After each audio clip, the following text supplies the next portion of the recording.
આ રાજસ્થાનમાં આવેલું કેસરિયાજી જૈન તીર્થ છે. આ જૈન તીર્થની અંદર આદેશ્વર ભગવાન એટલે કે ઋષભદેવ ભગવાનની અહીંયા મૂર્તિ બિરાજે છે.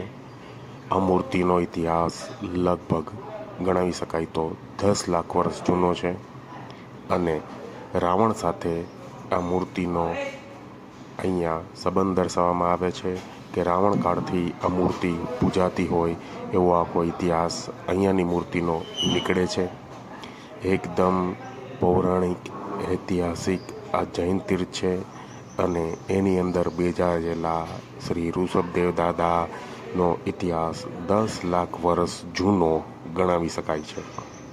આ આખું જૈન તીર્થ છે, એના શિખરો, એની કોતરણીઓ. આ જૈન તીર્થ પણ ખૂબ જ જૂનું છે.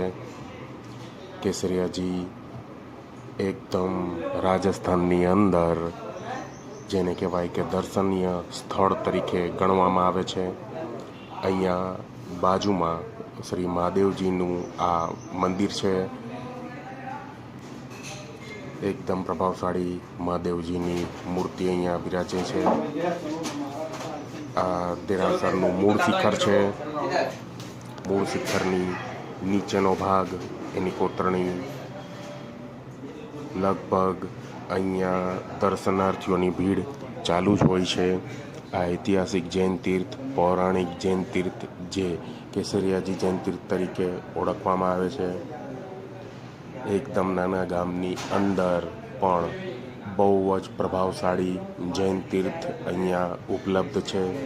આ કેસરિયાજીની અંદર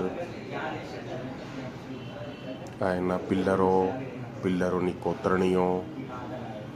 આ છે કેસરિયાજી મૂળ નાયક શ્રી આદેશ્વર દાદા.